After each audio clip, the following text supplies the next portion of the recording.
What's up, YouTube? This is Brian Pfeiffer, marketingmeathead.com, and today I'm going to talk about 2018 in review, numbers-wise. All right, welcome back. So if you're in online marketing, internet marketing, affiliate marketing, Amazon FBA, Shopify, making money online, this is your channel. You want to go ahead and subscribe, bang that notifications bell. Make sure you leave me a comment below and like this video because we are going to talk about some good stuff today. So I got the numbers in from my accountant. Obviously, this was kind of like tax week. I think this was filed actually a little bit earlier in the month. He just finally got it over to me. My accountant's kind of one of my buddies. He treats me like a business owner but more like a friend too. And I don't really pester him too much for the information that I need, as long as my taxes get filed electronically and I'm not going to get in trouble by the IRS. That's the main thing. But we did pull in the numbers here from 2018, and I did put together. This was the tax comparison that goes out to the federal government. Now this is actually going to the federal government. This is actually was filed with the federal government. So if I were to like lie about this or show fake numbers, I could like go to jail. Okay, so this is like something that you don't mess with. Okay, you pay the federal government and you put the numbers in that you actually make, and you don't cheat your taxes, because if you do and you get caught, you go to jail. Okay, so I don't want to go to jail. I don't plan on going to jail, and these are legit numbers. So let's get that straight right off the bat. But what's really cool about this is that as you can see, the progression over the years and the hard work that I'm putting in is really starting to pay off. Now, I do invest a lot of my money back into my companies because I am eventually going to build these companies up to a point where I'm going to probably sell and retire at some point. I mean, that's kind of the goal of every business owner, is to do some kind of a cash out in the end. That's what you should be working for if you're a business owner. But I'm not showing these numbers to brag. I'm just kind of showing these numbers to the people out there that are skeptics and might not believe that I can, that my companies are doing these kind of numbers. Okay, there's always going to be people out there that are like, oh, he's just BSing. But most of you that watch this channel have seen my affiliate networks and seen the numbers that we've put up, even in recent months. Even in 2019, I think we did almost 300,000 or plus in the first quarter of 2019 in affiliate commissions. Right now, we're actually kind of a little bit slow because we're working on a massive native ads campaign, and it takes a long time to set up, and it's a lot of work. There's actually a couple people working on that. We have something really working well on Pinterest and Facebook, and the real scalability is on the native ads campaign. And then if you can get it on native, you can run it for usually a longer time, higher dollar amounts. The percentage you make on the profit is lower, but overall it's a lot harder to get your account shut down. Typically it's a little bit more stable than like the Pinterest and the Facebooks of the world.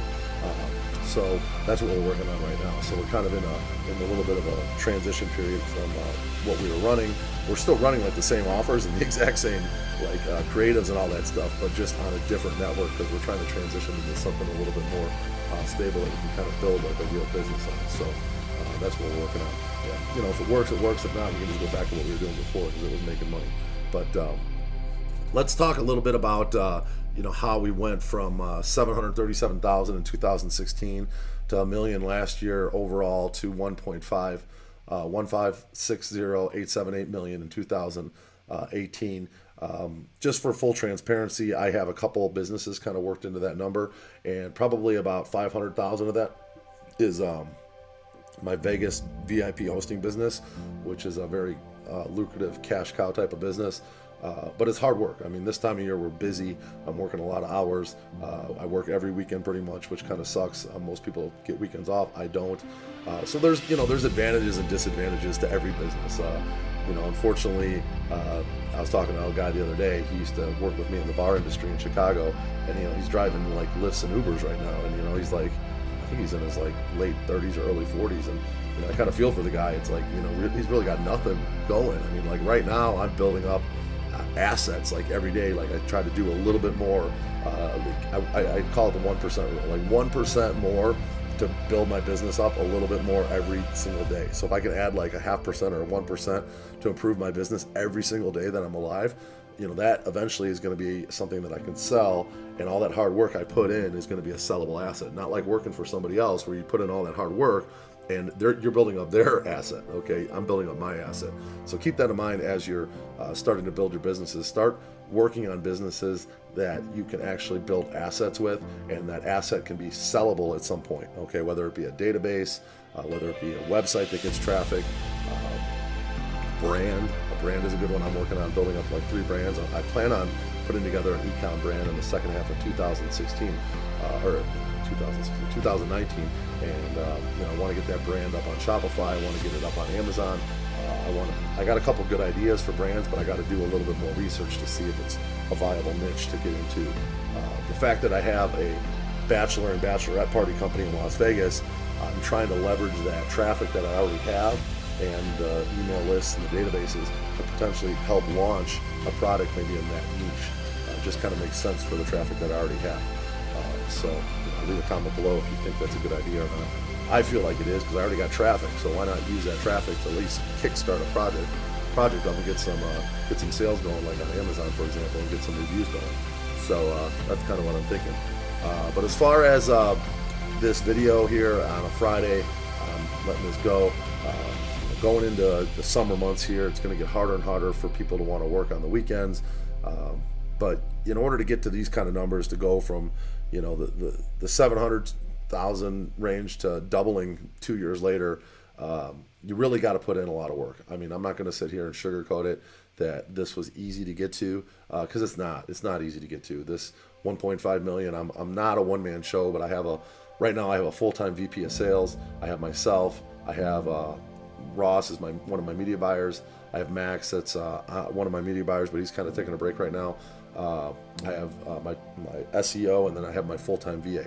So we're a very small team. I mean, I'm like 5 people basically, and I know that expanding kind of beyond where I'm at right now, I might be able to get this to 2 million with the current team I'm on.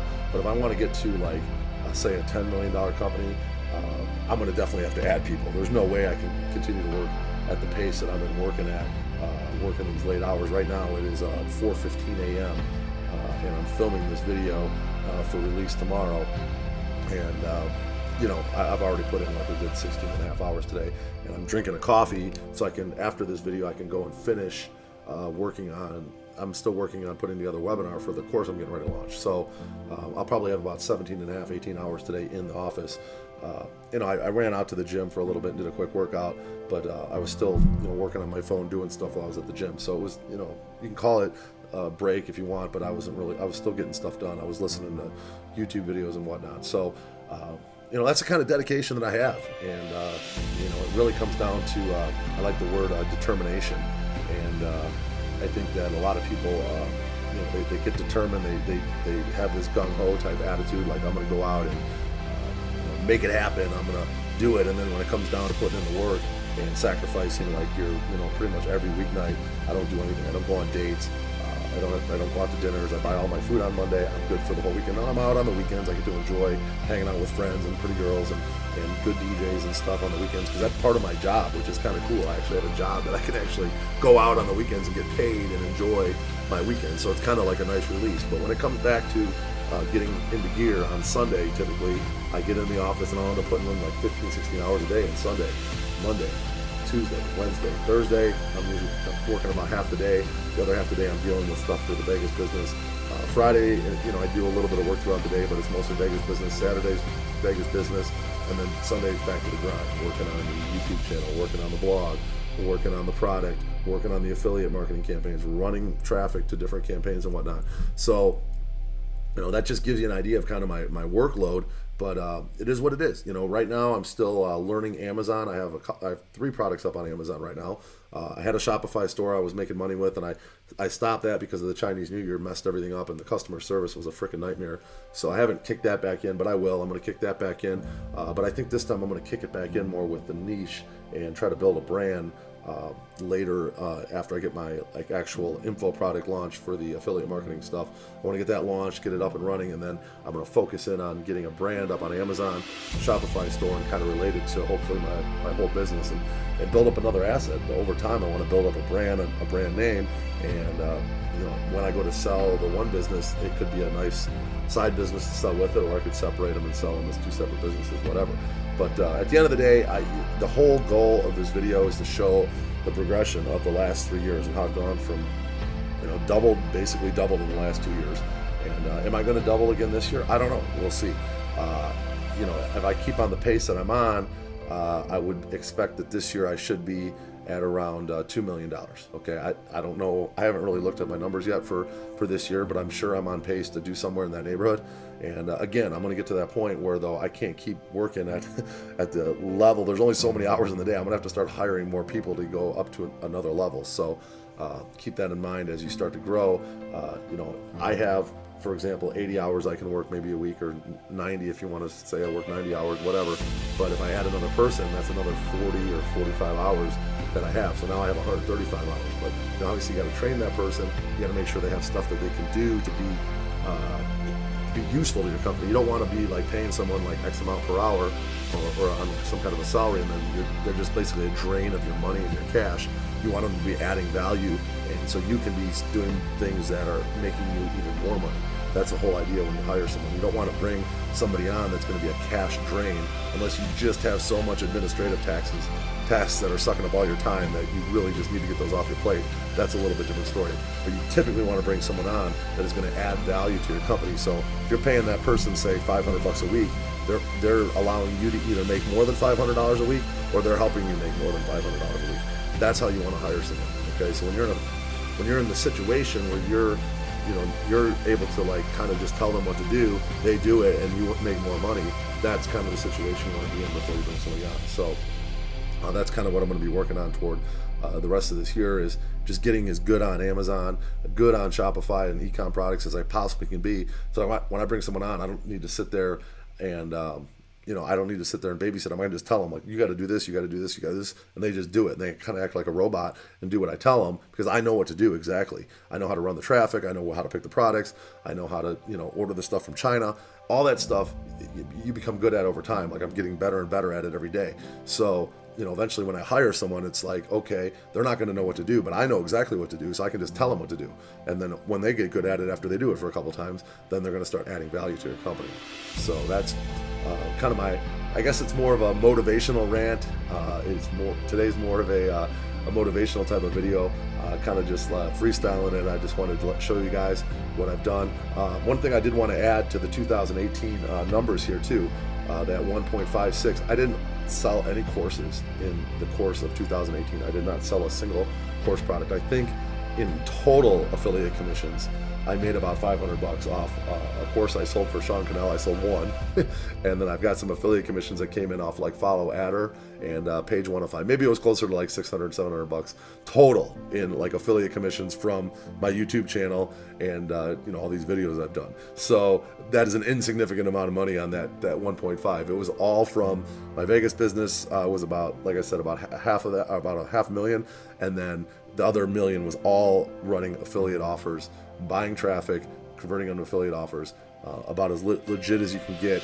I know there's a lot of guys out there that are driving Lambos and showing their numbers, and most of the numbers that they're getting are from selling their courses. Okay, I made $1.5 million and didn't sell a single course in 2018. That's a big deal. So keep that in mind. I'm the Marketing Meathead. Hopefully you guys enjoyed today. Have a great weekend. We'll talk to you later. Thank you.